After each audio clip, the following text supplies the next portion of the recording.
welcome to Techie Track YouTube channel. Today we are going to discuss about Mongoose connects MongoDB. So in our earlier session we discussed about how we can create the database in MongoDB both in on-premises and cloud environment.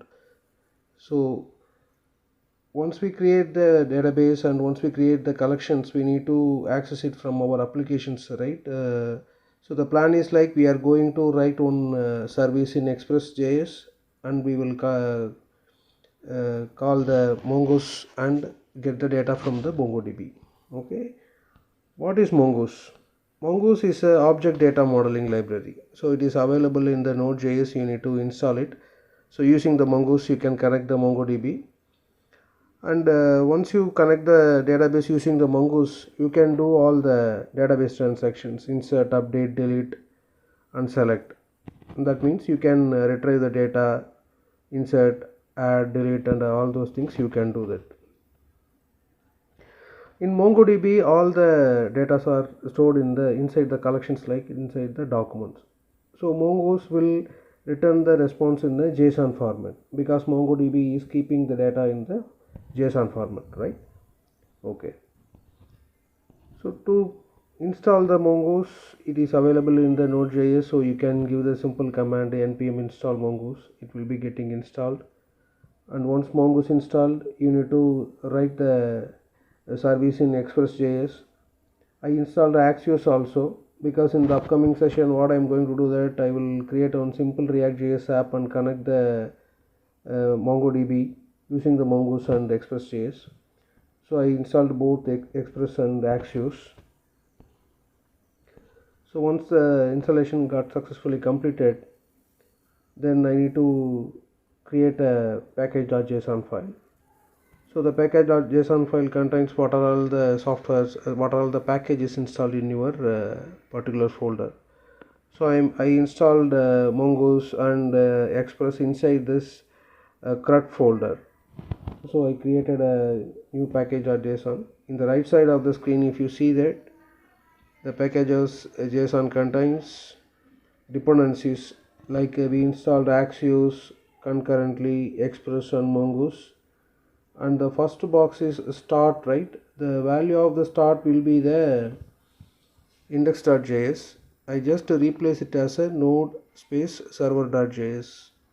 So because I am going to create a new file name called server.js and I will write the service to connect the MongoDB. Okay. So I create a new file name called server.js. So what are all the things I need to do? That I need to connect the MongoDB. So that's the reason in the left side of the screen I mentioned I import the package like Express and Mongoose and app and port. So the Express.js application will be getting executed in the 8080 port number. I mentioned the path. Actually in the upcoming session I will explain about that, what is the path and app we are going to do that. So the app is initializing the Express JS. So the app.get means it will just simply return the, it is a simple service. Okay, so what is the output of the simple service? It is like I'm just rendering the response as test service. Just for the testing purpose I return this simple service. And this particular Express is listening to the port number. The port number we give it as a 8080, so it will be listening to that particular port number. So once I done that, I just execute the command npm start. So it will execute the node server.js. So the service is ready. So I just simply give it as localhost colon 8080 slash, that's it. Then it will render the test service. This is a simple Express API. Okay. Let's see that. So now I am going to take the connection string of MongoDB, because if I want to connect the MongoDB I need the connection string, username and password, all these things, right? So in my earlier session I explained about these things, how can we create the database collections and all those stuffs. So here I just give the high level idea about that. So in the bottom of this window you see that the connection string contains username and password. Those things you already have that. And the database name is MyDB I created. So I will replace this my DB name as MyDB. So if you log into the cloud environment, you can get this connection string from the cloud environment. You just copy that and paste that particular connection string into your server.js. So in this screen you see that I'm going to connect the Mongoose. I'm going to connect the MongoDB using the Mongoose. So for that I need the connection string, the connection string which I copied from the cloud environment,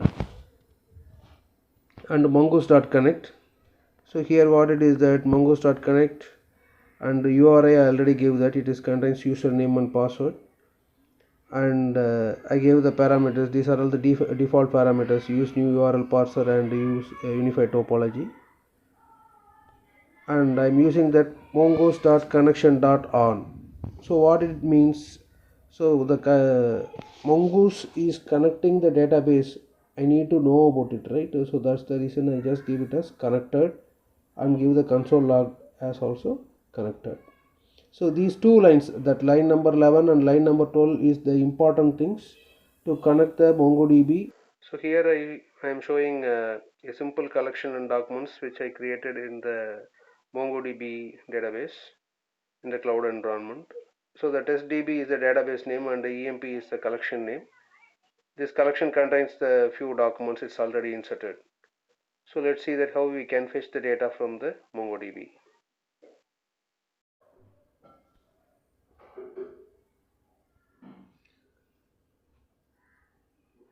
First of all, I need to create the schema.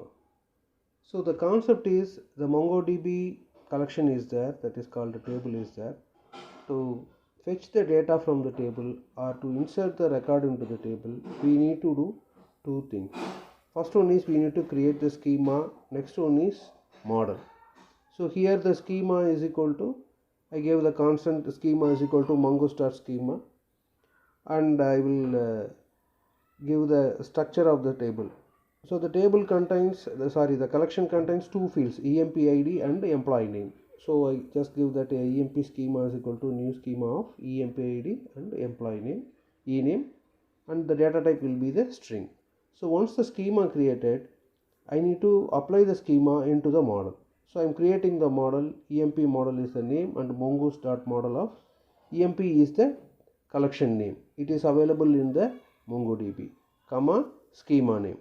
So what it will do, I am applying the schema into the particular model.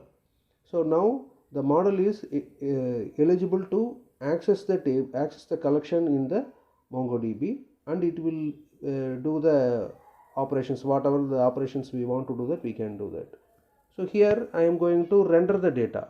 So just I am retrieving the data from the MongoDB and just display it. So that's the reason I gave it as EMP model.find of. So within that brackets, right, within the find of brackets, you can pass the parameter, right? For example, you want to render only the employee ID as 101 or some other thing, you can give the key value pair. It will return the given records. It will return the particular results. Suppose if the employee ID is 101 and the number of employees are having the same employee ID or same name, it will be getting returned based on your input data, based on your parameter. So here I am going to render all the data. So that's the reason I keep it as empty and then of data. So the data is a default keyword here. You can give whatever the keyword you want, and I am just rendering that console log into the screen. Okay. So what it will do, it will connect the EMP table, EMP collection, and it will render all the values. So here you see the screenshot, right? It contains all the values from the EMP table. Okay, right. So next thing is we want to store the data into the MongoDB. So in the same way, here you see the line number 37. I am creating a new instance of model. So that model contains the new instance of EMP model. I already explained that EMP model and EMP schema. So I am going to give a particular constant name called data. The constant contains EMP ID and EMP name. I just give a sample inputs. So to store the values, the new EMP is initialized with the EMP model. So I just give it as new emp.save. So what it will do, the new EMP contains the data structure, that is employee ID and employee name. It will hit the database and it will store the values. If it is storing the value successfully, then it will show the message as saved. Okay, so you can see that in that screenshot is showing as saved, and I am just rendering the same values into the dot find method. Okay, so it will return all the values from the MongoDB table. Name is called EMP. So hope you understand about MongoDB and Mongoose. So thanks for watching this channel. Like it, subscribe it, and share it. Happy coding. Bye bye.